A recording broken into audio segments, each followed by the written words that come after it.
Hello and welcome everyone to the Nintendo Switch Online Game Club, the show where we play through the games available on Nintendo's various NSO apps completely at random. I'm your host, Derrick, and in this episode I'm joined by Shesez, the man behind Boundary Break, who loves taking the camera anywhere he wants. How you doing, Shesez? I'm doing great. How you doing, man? Doing good. And GillyTheKid, currently not on camera. He'll be on camera next time. We just very last minute change to the lineup here. But he is all about those journeys through game series. Every game in the series, such as all the McDonald's games, all the South Park games, and well worth checking out. How you doing, Gil? I'm doing good. I cover all of them except the ones I miss, and then my comments tell me I missed them. That's just openings for sequel videos. So even more of the games that are part of South Park and McDonald's or whatever. So, yeah. Well, as you're both likely aware, there are now over 200 games across the NSO, and while some are widely known like Super Mario Bros. And Zelda, there are some odd picks that could be considered hidden gems. We honestly don't know. So what we'll be doing is entering all those games into a randomizer, pick one, and then give our initial thoughts. And this week, the Wheel of Games has chosen Blaster Master for the NES. And I gotta say, I have no experience with this game. I've only played the Blaster Master Zero titles from Intelligent Systems. She says, what's your past with the Blaster Master? Have you played this game before, or is this gonna be your first time? This is a childhood game of mine, and sadly, or maybe fortunately for the segment that we're covering today, I could never get that far in Blaster Master. It was a really novel idea. It was very ambitious because it's a game where you navigate a very, very large map and you try to find very specific rooms to get to specific areas to be able to continue further. And as a small child and with NES difficulty hard going on with it, it was never an easy task to figure out how to get anywhere close to the end of the game, let alone the first boss. So now that I'm a little bit older and wiser, I'm really excited to be able to tackle this one for you guys. But yeah, it's one of those classics. It's got great music. I love the US intro. That'll be something to talk about. But yeah, it's a good one for sure. Awesome. Do you have any experience with it, Gil? No, I actually only played the first Blaster Master Zero and not the other two. It's one that was always like on my radar, especially like, you know, coming up watching like back in the day YouTube, watching all the like retro channels covering old like NES stuff. Mm-hmm. That was always one that was like apparently one of the good ones, but like I never. That's why I tried out Blaster Master Zero, because the first one seemed like it was cool, but I never actually beat Blaster Master Zero. So and I've never played the NES game, so. Yeah, I'm kind of in the same boat where I've heard about it a lot, especially from those early internet videos. And I should correct myself. Thank you, Professor Bonk, in the live audience. It's Inti Creates, not Intelligent Systems. I mixed them up. They're intelligent somehow, but anyway. So yeah, I had heard about Blaster Master for a while. I think I might have tried it at one point, just, you know, the old ROM days in college. Like, oh yeah, I've heard about this. Let's check out Blaster Master. And much like C says, got stuck. I had no idea where the heck I was going. Just wasn't familiar with that type of game. But the one thing I do remember is that its story is very different from the Japanese version. So because I think it's like some boy who's looking for his lost frog, and he finds a tank, and he just happens to stumble into this alternate world that you fight through. In the Japan, it's like much more serious, not dealing with a frog or anything like that. So for Blaster Master Zero, they combined the two plots in order to have this ubiquitous story that sort of covers all bases before they went in their own different direction for 0, 2, and 3. Right. Which I love that attention to detail. But with the original US intro, it was pretty creepy. The music was kind of ominous, and just the idea of showing like a very Americanized podunk sort of setting to start with, and then move on to like a deeper and deeper into an unknown cave with an unknown threat and stuff like that. It's a little bit intense compared to the Japanese one, which is sort of just like early anime influence, I suppose. It's more about like it's kind of influenced by the mech genre, I would say, if anything. But yeah, with this one, it's more about just a little farmer boy that is going after his pet frog and basically bites off more than he could chew with that one. Yeah. I know the big gimmick here is that you have the in-tank exploration 2D side-scrolling thing, and then sort of top-down shooting sections with the kid, just like in Zero. But the thing I'm not sure of is if it's still a Metroidvania akin to Blaster Master Zero. Was that made just for that, or is it just sort of explore and figure out the way through, or is it actually taking a bit of Metroidvania ideas for it? Now we're going to be able to play this to confirm this, but I believe there are elements that you get throughout the game that allow you to traverse the game world a little bit better. I believe there's like things that allow you to traverse the water easier and get boosts and stuff like that, so that you can actually get to later parts of the game. And I guess in about a week, we're going to find out if I'm right or wrong about that. I mean, that these are all about preconceptions and what we actually know. And I like that we've gone so far for these first 3 episodes, just always something out of my wheelhouse, not something I've tried before. So that's been fun to see. But I don't know, any other sort of preconceptions you have, Gil? Anything you're expecting or hoping for with the game? I mean, not really. I really don't have any, like, I'm assuming since Blaster Master Zero, they kind of tried to, like, you know, that was the first one that they rebooted. It was supposed to be like the old. I'm assuming it's going to be something like that. Mm-hmm. But other than that, I really like when I played Blaster Master Zero. Everything about that game looked like everything I've seen from Blaster Master.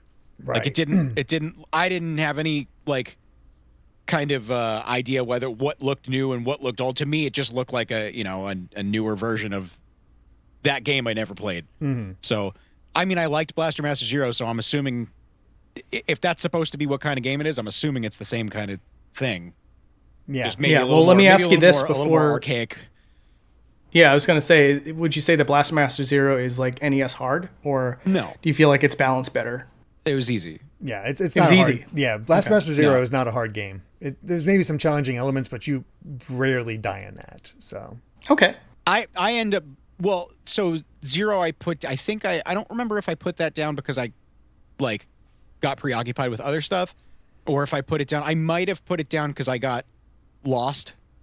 Because sometimes with games like that, I'm like, I don't know where to go for a little bit, and then I get annoyed, and then I put it down and I don't pick it back up. That might have been what the reason was. That's my worry with this game, because I'm also like, I remember as a kid playing through Metroid 2 and being like, where do I go? I don't know where to go. And I'll try to not get stuck with this time. Although, I mean, hey, we're in the modern age. Try as best as you can on your own, and if you need to consult a guide, consult a guide.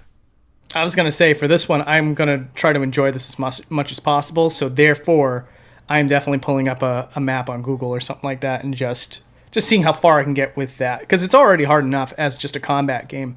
You will see. So I just want to see how deep I can get before our time is up and we discuss this game further. So I mean, if you had to compare it to like a Mega Man game or something. I suppose, like, think about if you played Fester's Quest. That one, that's a good correlation right there for the top-down segments.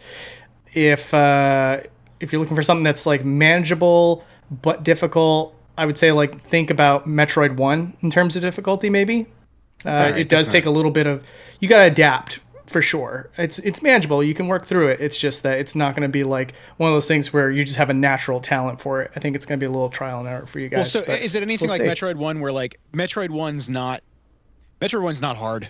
In the beginning, it's kind of annoying, but once you like really break into it and like start getting through the game, it becomes way more manageable. Mm-hmm. I don't know actually, because like I mentioned earlier, I could barely get past the first boss because of how labyrinthian these maps can get. So, yeah, as far as whether or not you can power up your character to the point where you become OP by the end of the game, I'm not sure, but I'm definitely right there with you in terms of wanting to find out if that's the case. Yeah, it seems like we have a pretty similar idea of what we're in for Blaster Master. I'm excited to get to it, see what we're all about. So, yeah, we'll break here, play it for the week, and come back with our full thoughts on Blaster Master for the NES. So, until then, guys, see you soon. 恐るべきゴーズとは何者か。メタルアタッカー超惑星戦メタファイト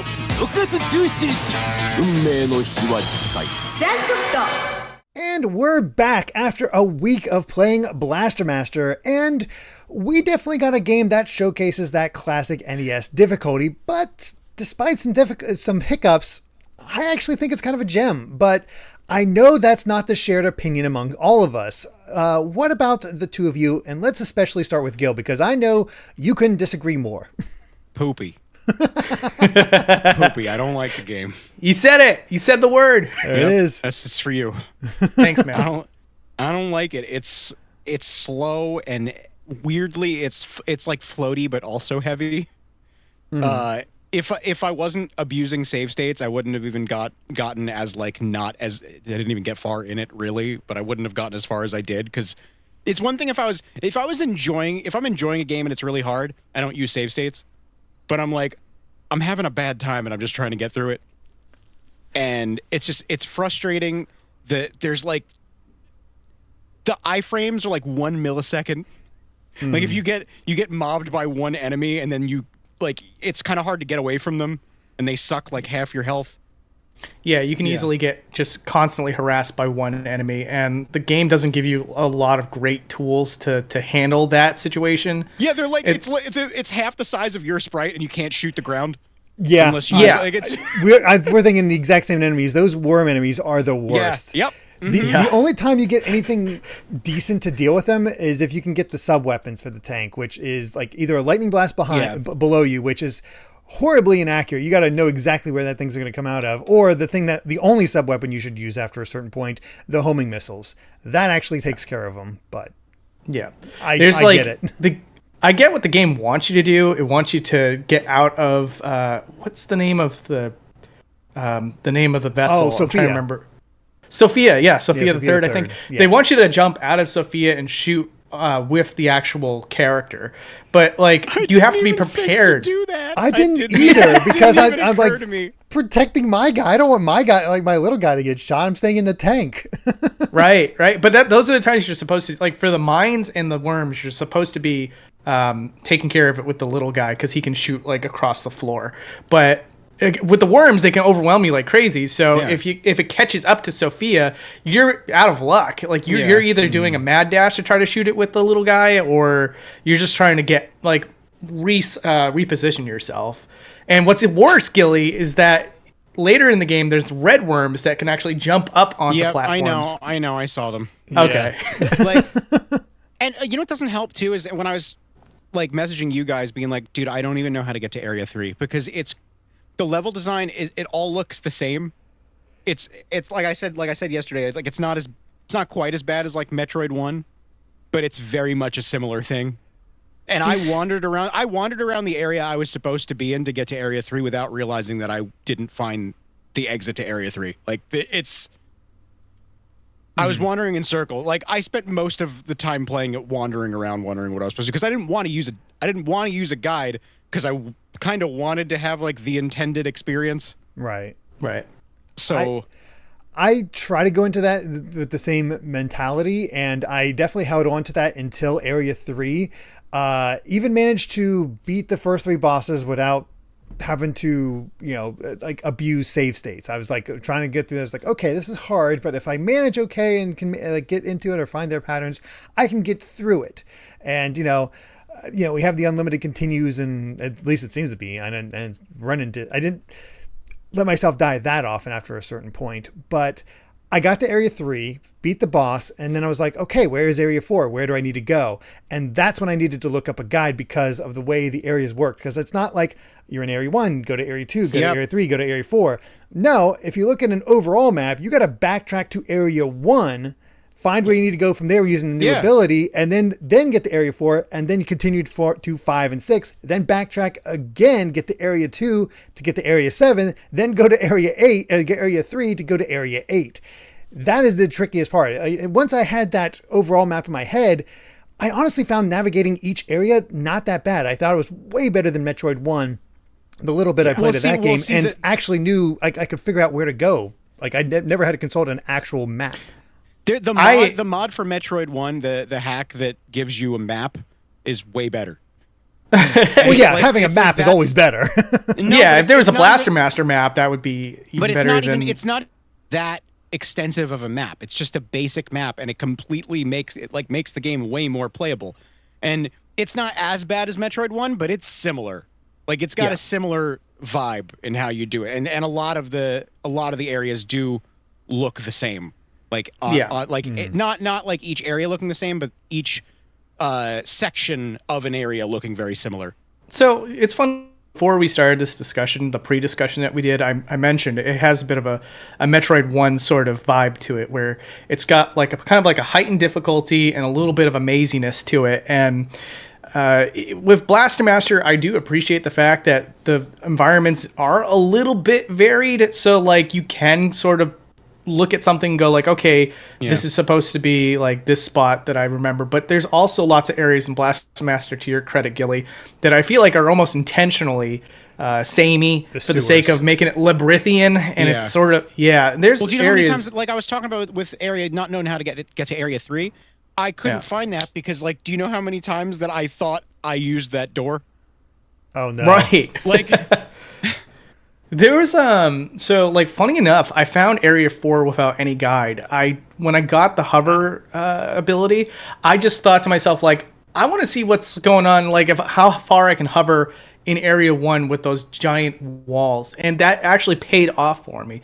Now, to be fair, the other areas that are not immediately connected to the other numerical areas, I think it was 7 and 8. I could not. I had to get a guide because at that point there was so much map that the game offered at that point, and I could not remember for the life of me. Like, oh right, like there was this weird obstruction in Area 3 or whatever. Like at that point, I got stumped and I had to look it up.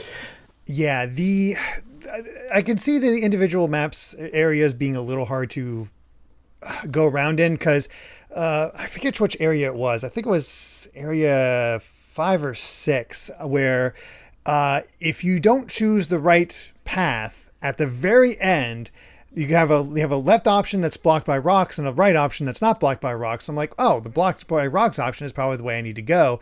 No, that takes you in a loop and you have to go all the way through that area again in order to get back to that door where the boss is waiting and take care of all that. That was a little annoying, but I honestly, like, yes, it could be samey at times, but I found myself still able to keep track enough that I was able to navigate it all and not have that much of difficulty with the overworld navigation. The worst part of if the game was just the tank sections, I think it'd be truly like fantastic. And it gets its uniqueness by going into the cave areas as your little guy.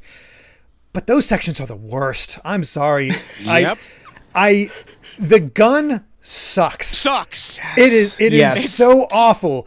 Like you get these decent doesn't upgrades. Even feel like you're shooting anything. It just goes boop, boop, boop, boop, boop. Yeah. There's no.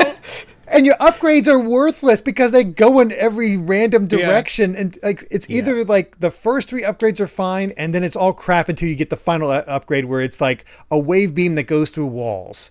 And that's useful and awesome. But guess what? You take a single hit, you're downgrading that weapon, and it is so punishing. And I managed to get, like I said, managed the first 3 areas fine. But once I got the area 4 and behind, like, no, I can't do this. It's just to have to re-go through everything else. I couldn't do it. Yeah, so like as far as the difficulty of the game goes, that's one small part of a laundry list of complaints I have about this game. I've never been able to beat this game because of so many like just gatekeeps that this game seems to have to stop you from just having a casual fun time with it. And the gun is like something that you just already touched upon, where I absolutely hate the fact that you take one hit and you lose a crucial upgrade. And by the way, again, something I mentioned in the prior discussion, how I felt like Fester's Quest. I'm now starting to realize that Fester's Quest, without a doubt, using the engine from Blaster Master because of how the beams work and everything. Like just the weird waviness, and like you just kind of have to acclimate yourself to line yourself up in a way that will hit an enemy with with the curvature instead of just pointing straight at the enemy and shooting it, because that's not reliable. You don't shoot from the center. It's weird either. Stuff like that. You have an angle. You shoot from like the right side. So if they're tucked against the wall and you can't get that close to the wall, if you don't have your gun on that side, you can't shoot it. You have to bait it out another way if you only get the straight shot. Exactly. It's funny how a lot of enemies depend on you being in its direct line of sight, and so the gun can be helpful in that way, where it's like you'll be like left adjacent to it, and that way it won't trigger the enemy to like ram into you or whatever, and so you can just kind of spam your gun and take out the enemy that way. So it could be kind of helpful in that sort of way. But yeah, the gun just does not feel good to use at all. Just like what Gilly touched upon a second ago, it feels flimsy at all times, no matter how many upgrades you get. And again, I hate the fact that it's reliant on you taking no damage whatsoever in a game that is already fairly punishing to begin with. It's not like Mario levels of hard where like everything just feels like, oh, it's totally your fault. Sometimes enemies just kind of spawn in a little too late and you get caught off guard, or you go into a room and you immediately get swamped by enemies. And when that happens, it's like, it's so not your fault, and you lose an upgrade because of it. So like without the rewind feature, I was like, I mean, I've tried to beat this game enough times in my childhood to know, like, I want to just go through this game with save scumming just to see the end game. Mm-hmm. So I finished the game, but with a heavy amount of rewind feature in order to get there. Guys, I think I hate this game. I could tell just hearing you talk about it in the chat we had. And I really like NES games. Oh no, I hate this game. I really don't like it. It's not fun for me. Yeah, if you don't even like the exploration aspect, then yeah, there's nothing there for you. Because again, the difficulty is just a little bit out of control. And it's a couple of things I want to touch on. I'm just going to bullet fire them so we're not like constantly stuck on this subject. But I don't like that there's no save system. I don't like how there's no password system. That is the worst part. I feel like if you were determined enough and could figure out the patterns and had the time, you could totally beat this game. Entirely. I fully think that you just learn those patterns. It's going to be a rough spot, but you'd be able to do it just with enough dedication that we all had as kids that we could try to do something like that. But without that save system, you're starting from the beginning again. And God, no. Yeah, everything's doable. Like, it's definitely all doable. But a lot of the problem with when games are NES hard, quote unquote, a lot of times it's not like insurmountable difficulty. It's the punishment that comes with it. Mm-hmm. So like, could you say you play like Ninja Gaiden 3 or something, like there's a lot of stuff that's like really difficult, but if you have time to like sit down and practice the thing that you're stuck on, like you could do it. But when you get super punished and it's like, and a game goes, okay, yeah, there's unlimited continues, but you have to play this 20-minute stage just to get 3 chances at the boss, then you're less likely to learn the pattern and you're more likely to give up. Exactly. Whereas like games now, like there's plenty of games now, like indie games that for all intents and purposes are NES hard in how like the levels and bosses are designed, but because the punishment for failure isn't as bad, it doesn't seem that bad. And the punishment for failure in this game is really rough. So, like you said, Derrick, yes, you get infinite continues, but man, the level of setback you get for losing 2 lives, which is very easy to do, by the way, that's way too brutal. And it feels so defeating where like you have to like recoup so much lost time for very mistakes that you could absolutely see someone making. So for me, like, again, the difficulty in this game is just a little too much. If they had just gotten rid of the continue system and just gave you infinite lives, basically, because when you lose a life, it sets you back to like the start of a room at least. That would be fine by me. But yeah, like the fact that you don't get a save system for as long as the game is, and the fact that you do get set back as far as you do for losing, it just makes the game not the classic that it needs to be. Because again, the big difference we have in opinion, Gilly, is that I do think that this game is really impressive for what it does do. The fact that you can jump out of the Sophia, the fact that it has 2 different types of gameplay modes, the fact that the environments are so rich looking compared to something like Metroid 1. Like, these are all things that are really impressive in my mind, but you just don't get to experience. Like, yes and no.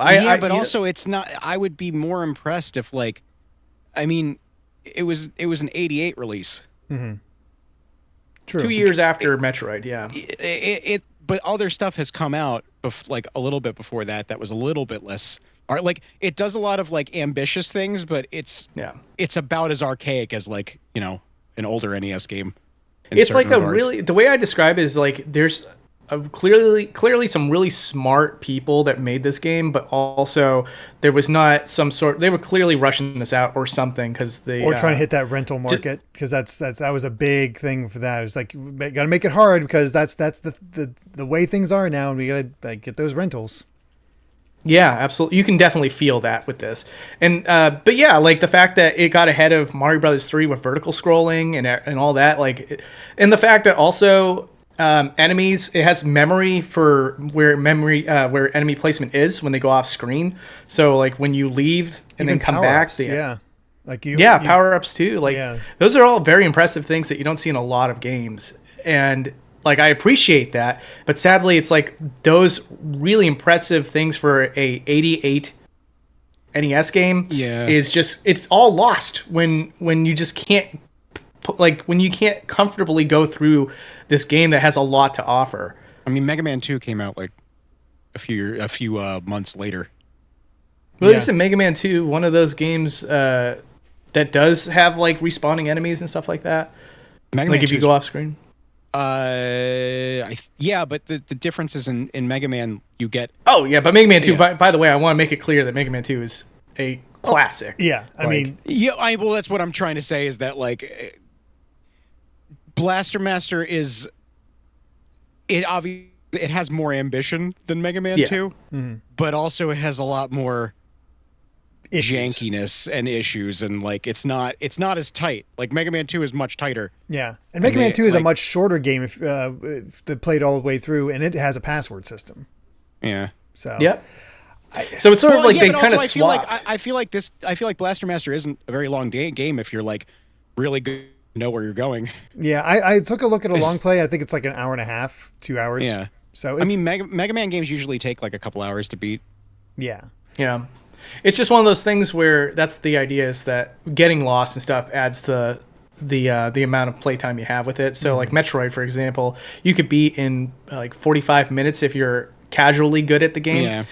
But like if you're playing it for the first time, you're going to probably be doing like 2 hours and 30 minutes or something like that. I don't know. This stuff drives me nuts because even when you take a game like people give can I use naughty words?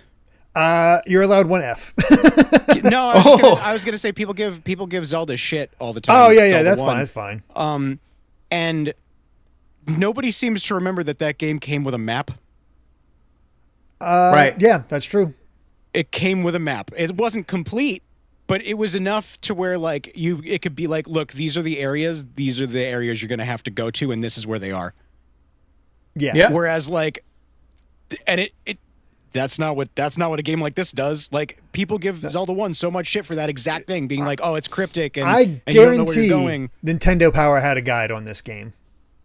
Without a doubt. I'm sure. Because that's what you bought Nintendo Power for. You get maps and guides and stuff but like also this. I feel like I can't give it to that because Zelda was packed in. You have Zelda gave you a map. It was, and it's different now. People go and play Zelda 1, they're like, I don't know where to go. But like when you bought the game came with the thing that tells you. Yeah. Look, this didn't. Yeah. As far as I know, it doesn't anyway. I want to talk the upgrades because this is essentially a Metroidvania, a very focused Metroidvania, because the basic idea of it is explore an area, find the boss room, defeat the boss, get an upgrade for the Sophia the Third tank that allows you to get to the next area.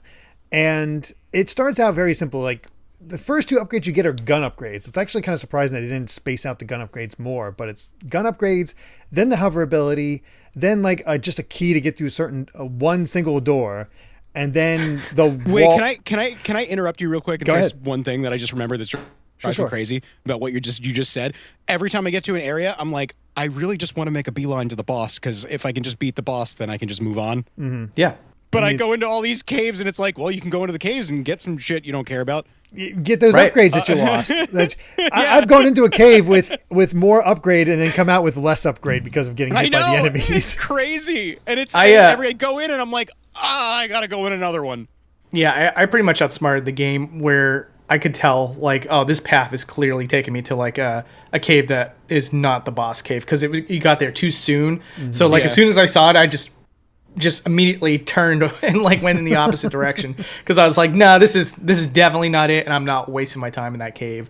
So that I managed to kind of like, I got pretty good about not going in the wrong caves. It would be great. They would be great, and it would be rewarding if you didn't lose your stuff. Yeah. And you don't even lose it when you die. You just get hit, and you're like, all right, well. Oh man. Yeah, it's definitely rough in that way. The other thing mad. with I could tell. The final upgrade, I think, is the worst. Like, it's cool that you can grip onto walls and then like go upside down and all that stuff, but Area 8 was so much harder, and that's a very linear affair where you're just going straight through until you can kind of tell when you get to the final boss area. But there's so many spikes around that you have to jump around, and there's so many times I had to jump, and when I went to jump off and like get that full jump, instead I just gripped on and stayed on the side, and then I'd fall off the side and into the spikes. I'm like, ugh. It's coming now on. imagine that without a rewind feature. Exactly. Now. Like that. Do you know I had the same problem. How deflating it is, the fact that the hover is like limited. You have ammo. Yeah. Yeah. No, there were so many times There's I no had to reason farm for that. hover. There's no reason. It doesn't. All it does is make it more like, now you have somewhere to go and you got to use the hover, but now you just used it and you're like, well, or by accident. I just got to walk around. Yeah, I guess I got to walk around looking for ammo to jump. Yeah. I spent a good bit farming to like make it to area 4 to get up those hovers. Now, they provide it along the way, but there's also an enemy that can knock you down. So I had 3 notches of hover, just enough to get me up there. Oh, good. An enemy just knocked me down, so I got to farm even more. Yeah. Oh my god, that sounds awful. It's so stupid. But it doesn't add anything. Like, I understand why stuff like rockets and like it makes sense why those would be limited. But like for this, where it's just like a basic mechanic you just got. It's crazy. It just needed to refill like automatically, like just sort of like use it, deplete it, and a cooldown, right? Yeah. So that way you can't abuse it. Imagine if a game gave you a double jump and then said, "Hey, but you can only use it 4 times, and then you have to go farm." Oh my god. Yeah. It's funny because Blaster Master would be a game that would be amazing for a fan hack, where all the complaints that we're talking about just are worked into this hack. I'm sure it exists. Yeah. Oh my god, if it does, I would gladly play that. Yeah. But like that and boss difficulty is just a little bit too much in my opinion. There's too many bosses with invincible frames that like go on for way too long. Good luck finding the right spot to hit them. Right. It's actually why I found the final boss to be the easiest one, because he didn't have that. Like, you just hit him and you got him. You didn't have to find this specific spot. Like the final form, the Simon Belmont looking guy, because he has a shield and whip. You know what's really funny is that when I was in, I think it was Area 7, the music was like really intense. Mm-hmm. And I was like, man, this sounds like a boss theme, really. And then to find out that that's actually reused for the final boss, it was really hilarious to me. I actually laughed out loud because I was like, there it is. Why didn't they use this for all the bosses and just do something different because like Casey was like, oh man, that boss theme is so annoying for the actual boss theme. Yeah. And I was like, I didn't even notice because I was so intently playing the game. But it loops very quickly. Yeah. Jeez.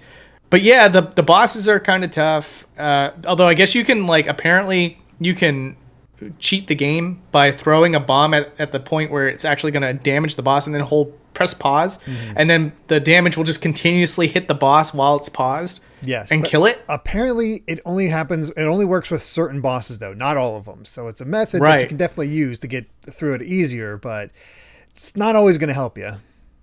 Yeah. And then like at the very last boss, I guess like if you tuck yourself in the far right corner, he can't hit you because he keeps trying to do the straight attack or something like that. Oh, I didn't realize that. I was just running around. I didn't either. I didn't. I mean, I got hit with him a few times, and he hits hard, but I honestly didn't. I got to even use my wave beam. I was just chucking bombs at him because I didn't have to worry about where to hit him, so I could be a little bit more aggressive rather than just dodge a bunch and pray that I actually hit the weak spot. Right. But yeah, absolutely. One of the more interesting aspects of this game is the difference in story. Because the Japanese version doesn't have anything in the game itself. It's all in the manual, and you just sort of launch right into the game. And the Japanese version is, I looked this up. The planet that you're on in the Japanese version is called Sophia the Third. And basically, the tyrant Goez invades and conquers the planet. So a satellite nearing it, they're like, we got to get this planet back. So we're going to build this ultimate weapon, the metal attacker, to defeat the army. And you're the young soldier piloting it in order to try to take back the planet. And that's the entire plot of this. The American version actually adds in a cinematic kind of so stupid of a frog escaping from a kid, a teen, I guess. He leaps out, runs away and down a hole in his backyard. He goes after him, finds a chest. The frog finds a chest and grows to an enormous size, and then you have to chase after him, and you're basically in the underground. You find this tank, and you're going through fighting mutants in order to save your frog. It was so weird that they did this stuff in the 80s and 90s. Yeah. Like, yeah. It's like, what? I don't know why they thought, because first of all, like, I was a kid in the 90s. I would have thought, like, the space stuff was cool. Instead, they're like, no, it's got to be about a frog. Like, the American audiences, they changed it for, like, they changed it. I don't know why they thought that was, like, better for American audiences, but I'm like, it's not. I mean, it's very interesting. It's very funny too, because you beat the game and your reward screen is just you with your frog next to the Sophia the Third looking out over the sunset. Congratulations. And is the Japanese version is exactly that without the frog, right? Is that? I guess I don't know if they have a final screen or not. Honestly. Okay. But yeah, it is. Yeah, it's really cool it's cool to look back history wise to think that like people that were localizing these games thought that was necessary. It doesn't make sense. It's like did it with like, Super Sentai and stuff like that. Like Dragon Ball caught on here, right? Yeah, true. Yeah, well, it didn't at first. Yeah, there is that Dragon Power NES game that, which is ridiculous. It's like imagine if they were like they tried to bring Dragon Ball here first, but they could edit it the way that they did with like Power Rangers, and they're like, Goku is your typical average high school student. Like, no, I mean, they basically did that for the movie, the live action movie. I know. That's pretty much what happened with Samurai Pizza Cats. They kind of like repurposed all that footage. Yeah, but everybody loves Samurai Pizza Cats because they went the comedic route, and nobody cared about. Not even the creators cared about the original source. It was just dumb. Like, you do that with dumb properties, apparently. Yeah. Okay, that's fair.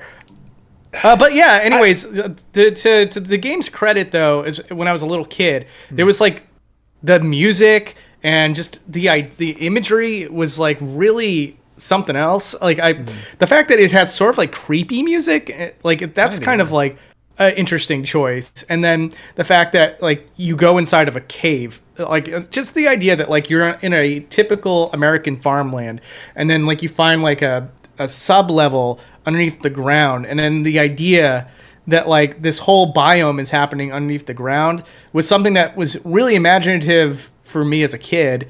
And it's kind of funny as an adult knowing now that like, yeah, the world of Blaster Master makes a lot more sense considering that the source material was saying that this was a planet, because you see like atmosphere and like trees and stuff like that in the background, whereas that doesn't make sense underneath the ground of the earth. But again, like if you were to have just accepted it as it was, like I did as a kid, it's like something you never see. Like you never saw something like that in a movie or a TV show. It does capture the kid's imagination, sort of thing. Like, this is underground. This is cool. I get my own tank. That's awesome. It has that sort of plays into that kid's power fantasy idea.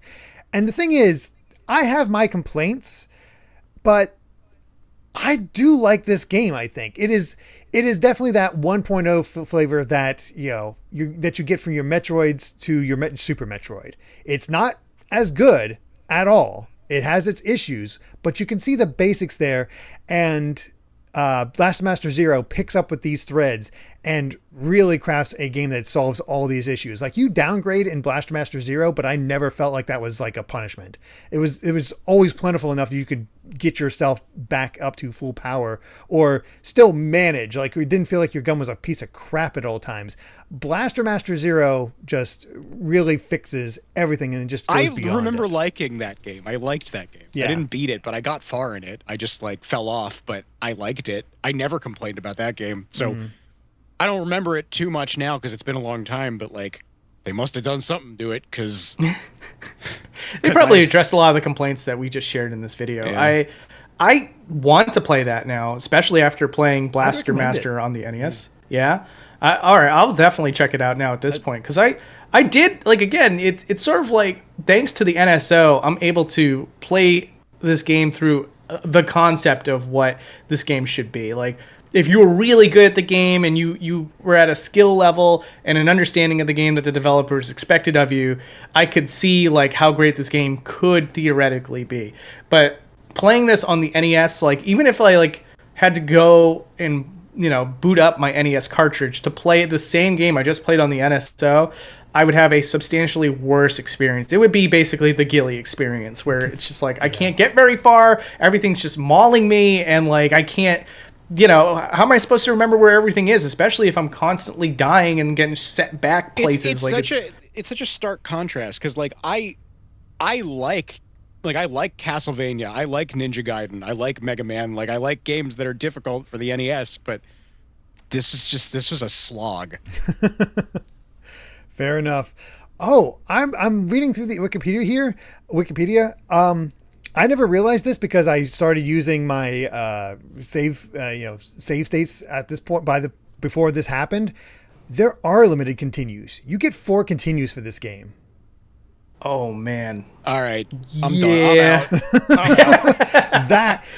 Castlevania 1 is really tough, but hey, guess what? You get infinite continues. Metroid doesn't even do that. Yeah, and also Metroid's not like Samus Aran has lost her doll. Her doll.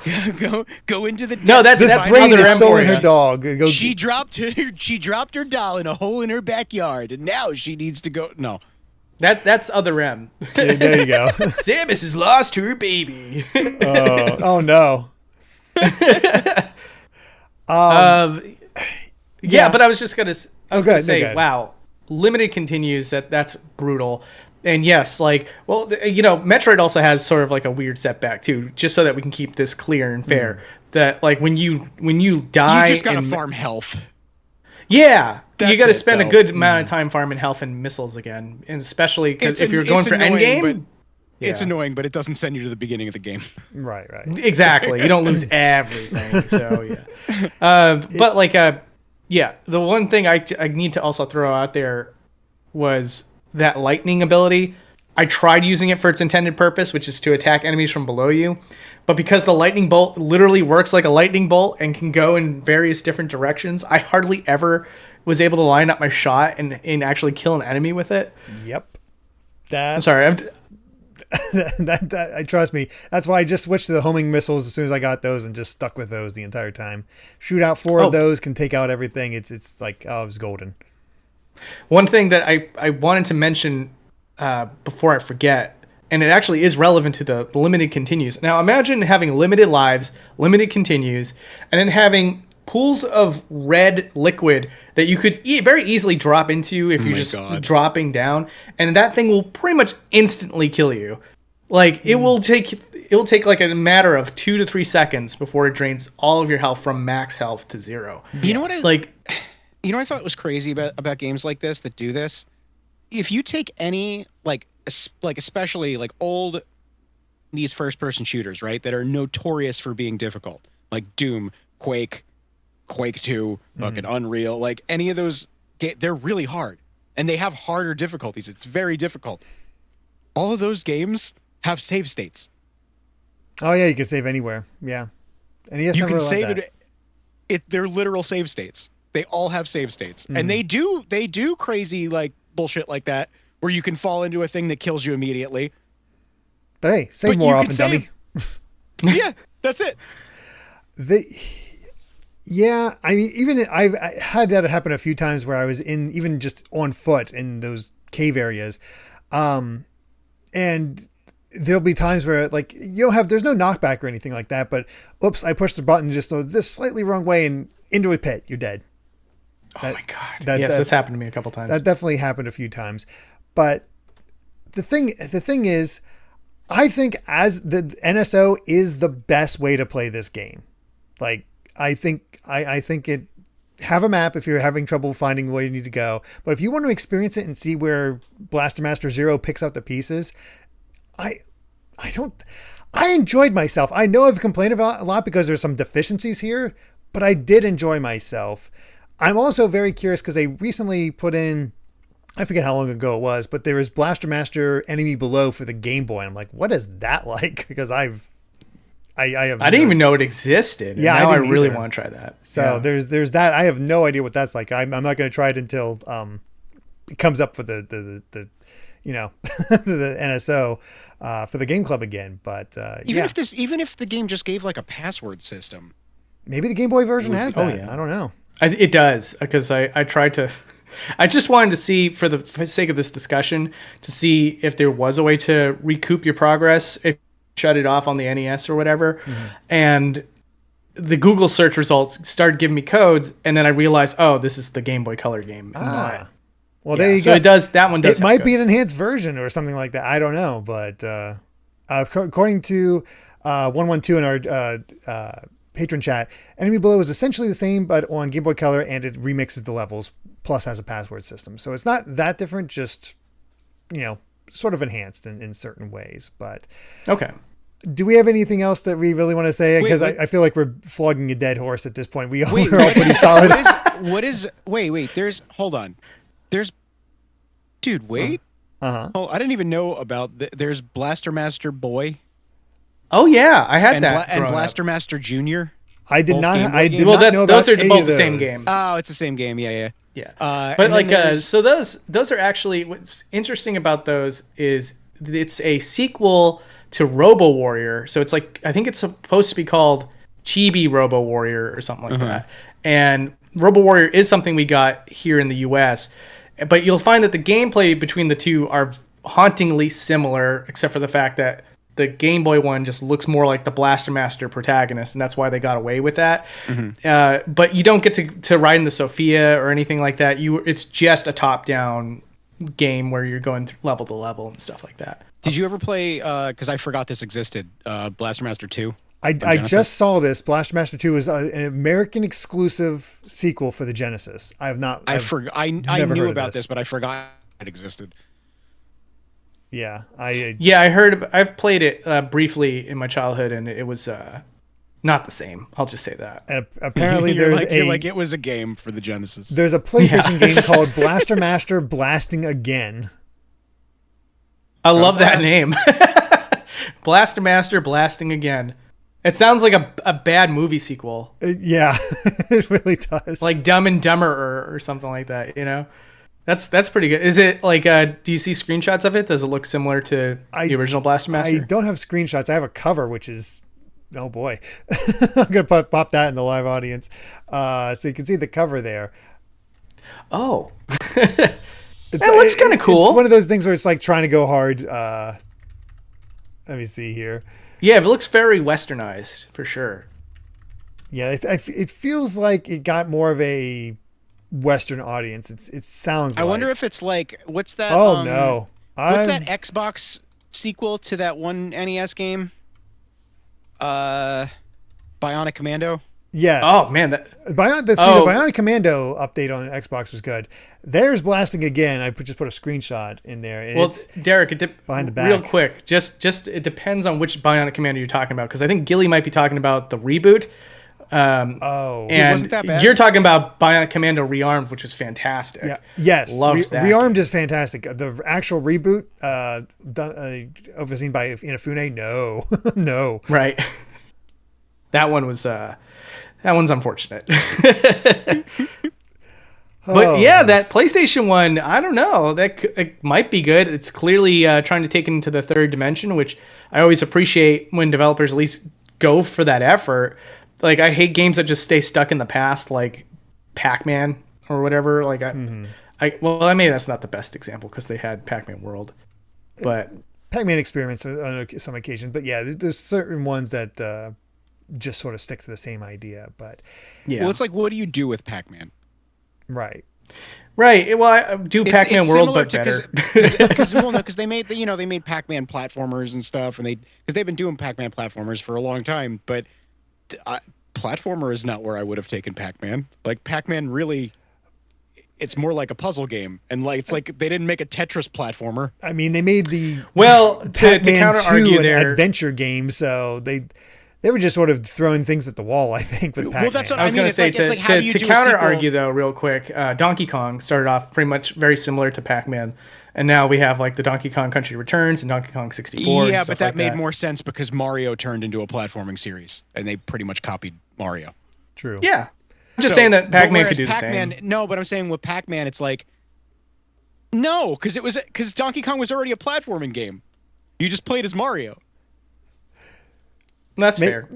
Make it a dungeon crawler. It's just different kind of mazes. It makes more sense for a Pac-Man sequel to be like, Miss Pac-Man. That makes more sense. But when you like, how do you really innovate on that without completely changing genres? I mean, I guess you got the Championship Edition? Yeah. Ooh, you know what you could do? You can make it a roguelike. There you go. Those fruit give you powers, I guess. But we're getting a bit off topic here. Yeah, we totally did. My bad. I just want to talk about something that's not Blaster Master. Well, I mean, with that said, I mean, obviously, I think we've all said what we wanted to say about Blaster Master, but let's get a final verdict here. Let's use my silly rating system. Would you recommend it to everyone as an NSO or tell people to stay away with an NO? Gail, I think we know what you think. Yeah, I'm going to use my F-bomb you gave me. I'm going to give it N fuck no. Right at the end of the video, too, which is really good for the algorithm. There you go. Perfect. So, yeah, I'll give it an N yes. Oh, good. I swear to God, I thought I was trust me, it's a tongue twister, but I'm sticking with it because I'm dumb. No, I'm here to play by your rules, man. But yeah, I will give it an N yes no. Dang it! There you go. I just messed it That's up. All right. But the reason for that is if you're playing it on the NSO and you're willing to save scum, then you might have a good time. There's a lot of interesting NES polish to like the environments and the bosses that's worth checking out. But man, it's a hard recommend if you're going to try to play this legitimately. That's just my 2 cents on that one. So I will give it a sort of like an in between. But if you want to play by the NSO rules, then yeah.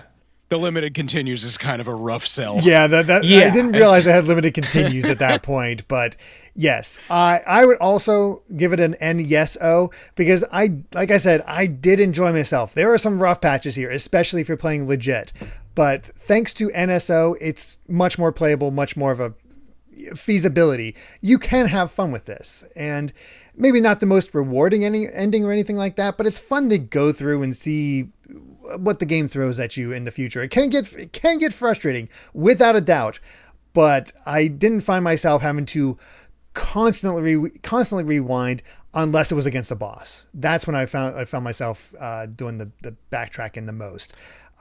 So I'd say give it a shot if any of this sounded interesting to you. I know it has a lot of cons against it, but I think it's worth a look-see. And I do want to say don't let this stop you from playing Blaster Master Zero. No, I heard I've played Zero and Zero 2. I've not had a chance to play through Zero 3 yet, but I've heard that one's just as good. Yeah, the Zero trilogy is fantastic, and if you want to try this out, if you already have the service, give it a look, and you're like, I like this, but I wish it was a little bit better. Blaster Master Zero is where it's at. Definitely try that out. It's well worth a look. Where can I play those games? They're on Switch. Is it available on Switch? Yeah, oh, they're all the three Nintendo available Switch on family Switch. of systems. It's Inti Creates, so yeah. Oh, great company. Okay, it's in good hands. Yeah, for sure. They're hit or miss. They've been a little bit hit or miss, but what? And they do go a little hard on the fan service in certain aspects, but that's all right. I won't pressure you guys to tell me what I'm missing out here, but Mega Man 9 was fantastic. Don't play Mighty Gunvolt Burst, even though people tell you to play it. Don't play Thank you, Gil. Everybody's always thinking, no, Gunvolt Burst is good. It actually is a good thing. It's like, no, screw back. That game is terrible. Thank you, Gil. You are a gentleman. Mega Man 9, though, I will highly recommend. Oh, yeah. 9. Great.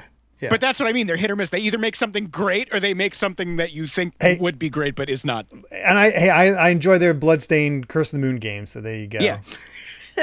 Chat is just on fire right now. Exactly. I know our audience really likes Gunvolt Burst. Anyway, what about all of you? Have you played Blaster Master before, or was this your first time? Let us know what you think. But of course, before we go, where can everyone find you at? She says, let's start with you. Where can everybody find you at? You can type in Boundary Break on YouTube to see a show about taking games, cameras out. I just messed up my own intro. But yeah, it's essentially like we take the game's camera anywhere to try to find like stuff that the developers left behind, or just seeing things at a perspective that you could never see otherwise. It's called Boundary Break. Hit it up on the YouTube search engine if you're interested in that. Yep. And what about you, Gil? You'll find me not playing Blaster Master or Mighty Gunvolt Burst at youtube.com/GillyTheKid. And I don't really have I just make long videos usually on like extensive.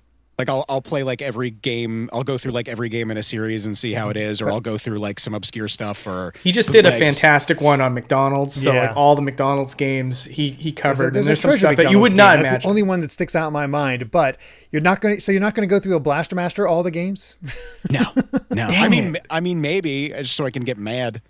If you want to get mad, people like mad on YouTube. So. Honestly, that one will probably have some good spikes, ups and downs, if you cover that one. So yeah, at least it ends strong.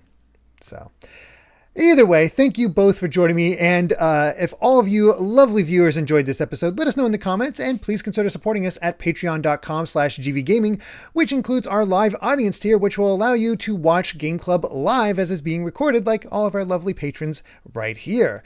But even just subscribing and hitting that bell helps us a ton. But now it's time for the Wheel of Games to choose next week's title, as I'm joined by my special guests, Uncle Silver and Trav Guy. Are you both ready to see what game we're playing? Yes. No. No. Help. Oh, goodness. Something good. Tough luck. We are bringing up big money. The Wheel of Games to decide our fate. Spin that wheel. What are we going to get as the wheel spins? It is... Oh my god, we're back on the NES. Oh no, SNES. Bomboozle. Oh. What the heck is Bomboozle? I have no idea. I have heard of this game, but there we go. Bomboozle. There you have it. So we'll see you next time on episode 4 as we cover Bomboozle for the SNES. Thanks for watching, and until next time, bye.